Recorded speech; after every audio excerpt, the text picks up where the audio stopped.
Hey, good morning. I'm Tony, and this is Tony's Tractor Adventure. Today, we're going to do a dedicated review video on the MEC10 MEC10 or MEC10.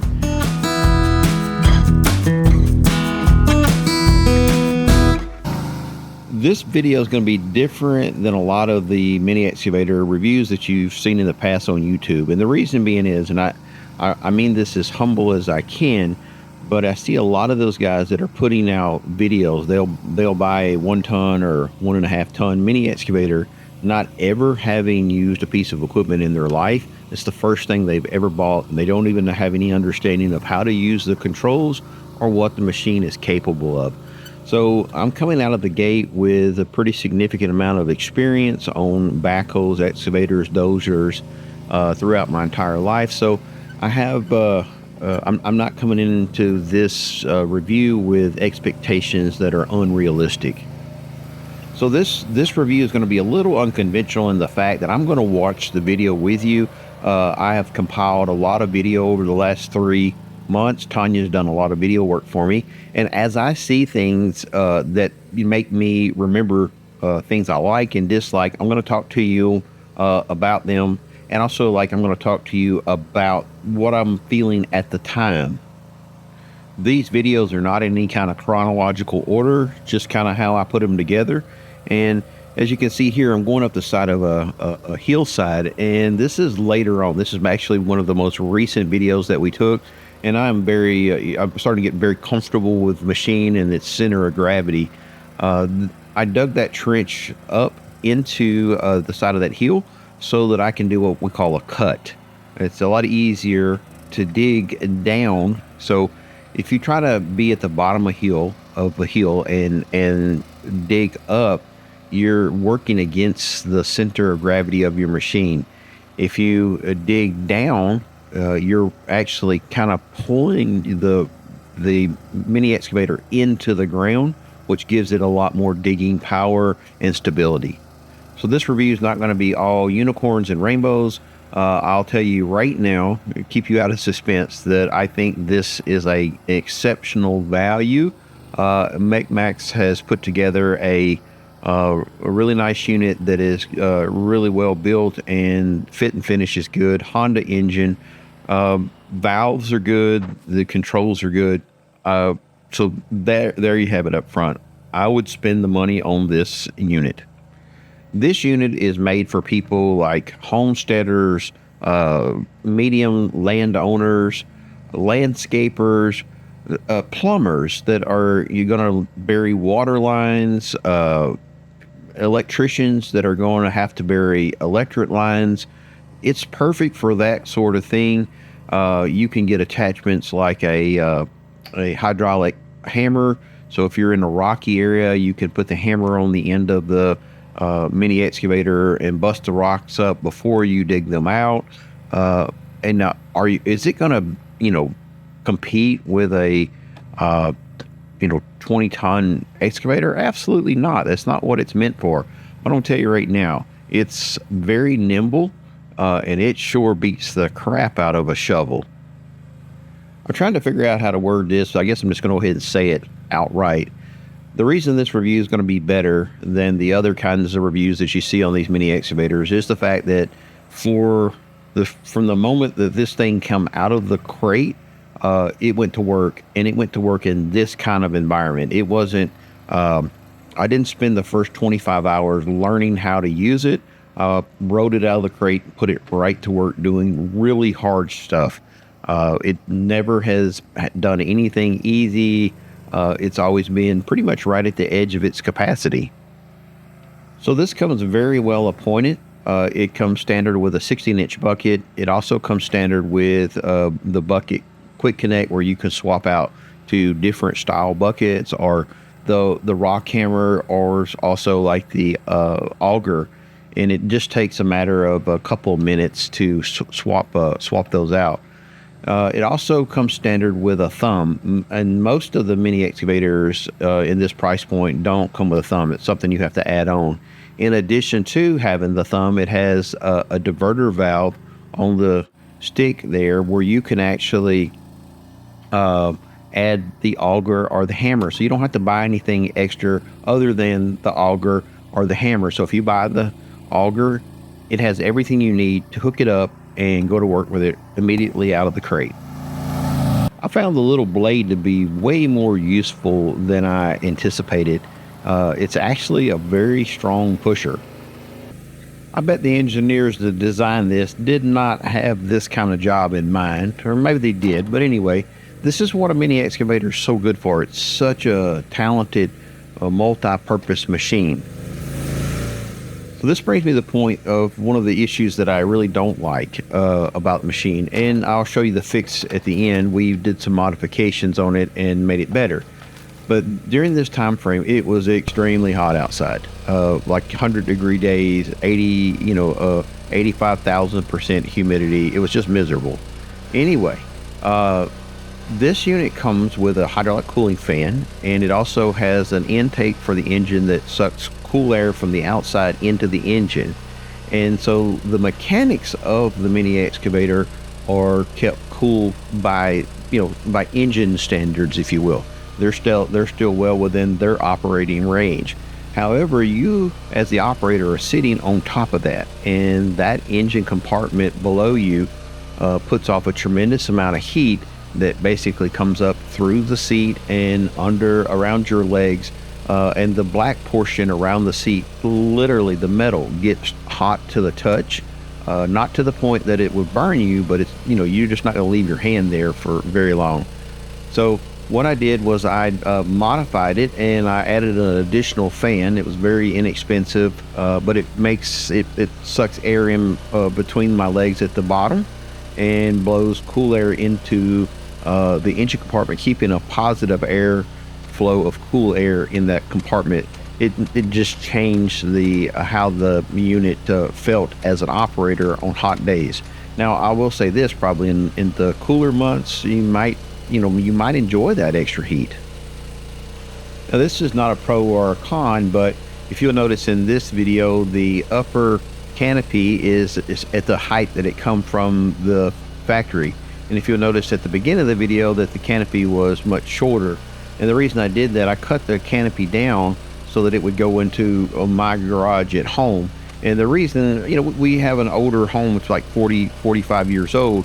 And back in the day, they only put the garages about 6.5, maybe right at 7 foot tall. So I had to cut the canopy down so that I could drive or I could track the mini excavator into my shop to work on it and do maintenance. This may not even be an issue for you. All right, the track width on this thing is really good for several situations, and that is that it'll go through a standard 4-foot gate, so you can track this in behind somebody's backyard. In most situations, it's very narrow, but because it's very narrow, it also makes it feel tippy when you first get it. This is actually the smallest excavator that I have ever operated, so it did take me just a minute to get used to the tippiness, the tippy feel. The reality of it is, though, is that it has a very low center of gravity, so even if you get it up tipped up into a pretty high position, it always comes back down to the tracks, and as long as you're on flat ground. Now, you do have to be aware when you're on a hillside to be smart. Here I'm putting on the auger, and I did add these quick connects. You don't have to do that. You can just screw them on and off. But this is a good example of how the quick connect works. You just set it in place, take your crescent wrench and lock it back. There's just one pin you have to pull out to unlock it, and then again, it makes it really easy. This is where we're digging our deck, and I did a whole video on this, but I just thought this was a good point of, again, how useful the mini excavator is, because you can take and put this auger on, and it's so accurate. Where with the tractor, a lot of times, like if you're using a rear postal digger on a tractor, you're always having to look around, and it's hard to be accurate. With this, this is actually the first one I've done, and I was semi-accurate on the first one, but after, doing 2 or 3, I got very good at, going straight down in the ground. And like I said, we were building the deck here, and the pier joists had to be in a perfectly straight line. So that was very, very important. Now, this auger is an additional purchase at MEC10, but I found it to be very, very strong. This is a hillside that we dug out for the cabin, but there are like some pretty severe roots here. And if you're just patient with it and let it grind on through the roots, I thought it did amazing. Now, you're not going to dig into rocks. I'll have some genius will tell me, well, that's not going to dig into rocks. Well, it ain't supposed to, but you got those people. So here's another attribute to the auger on the front of the mini excavator. It makes it really easy to stick the auger back into the same hole and just get out the small amount of dirt that's in the bottom and pull that out instead of using post hole diggers by hand to clean out the bottom of the hole. You can see here that I've just took out another layer of dirt, which, not perfect, but it sure saves you a lot of time. A great attribute also is the fact that the MEC10 is just over 2,000 pounds. That's not counting your attachments and stuff. Obviously, they're going to weigh a little bit more. But this is a single axle, 3,500 pound axle trailer. I have no problem whatsoever towing this unit behind my truck. But also, I pulled it to another location using our mid-sized SUV. Now, this means you don't have to invest a lot of money into a trailer to put this thing to work.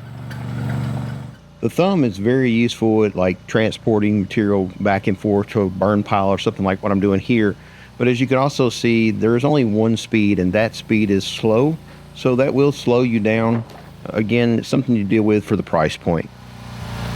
Let's switch gears and answer a question that probably everybody's going to want to know. Is how does it come? Well, you can see here it comes in a crate. There was literally not a scratch on it. It was filled full of oil, of engine, hydraulic, and it had gasoline in it. I was able to just crank it up after checking the oils and back it right off of the pallet. All the grease fittings were greased from the factory. When you take the mini excavator out of the crate, it will come set up with ISO pattern for the controls. I am much more familiar with the backhoe pattern, or John Deere pattern, or SAE pattern, as you might call it. So it's easy to switch over. I did a video that's on YouTube if you need to know how to do it. This is one modification I did do. I added this fan through this little access cover. And the reason I did that is, as I said earlier in the video, under the seat gets really hot. And by just adding this little fan, it has really dramatically increased the comfort of using the mini excavator in really hot environments. It was really easy to do as well. If you have a mini excavator and want to do something like this, I made it an instructional video that is on YouTube.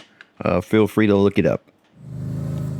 For brevity of the video, I think I'll just go ahead and cut to my final thoughts. I think if you're in the market for a mini excavator, first off, you need to find a company that's reputable. When you buy one of these at the auction, you are on your own. There's no support whatsoever. MEC10 is a reputable company, and they do have abilities to get parts and ship parts to you. There is a 1-year warranty on this unit, but I think if you do good maintenance on it, it's going to last you a long time. The fit finish is really good, especially for the price point. It's amazing that you can get into a mini excavator for under $8,000, shipped to your door. And again, I think, is it perfect? No, it's not. Obviously, it's never going to compete with a $30,000, $40,000 mini excavator. But I think for your homeowners or your landscapers, like I said, the plumbers and stuff like that need to occasionally bury water lines, and electricians, I think it's an amazing tool and amazing value. For myself, obviously, again, if you've got a 30,000 pound excavator, you're going to dig a whole lot faster. But as I said earlier, this sure beats the crap out of a shovel, and we're using it for some pretty big projects, probably bigger than it's meant for. We're digging out the side of a bank, as you can see right here. My only concerns, again, is that the under the seat gets hot. That fan really took care of this, made it so much better. I do like the fact that you can run the attachments such as augers, tilt buckets, and even the rock hammer. That's an awesome tool to have at your disposal.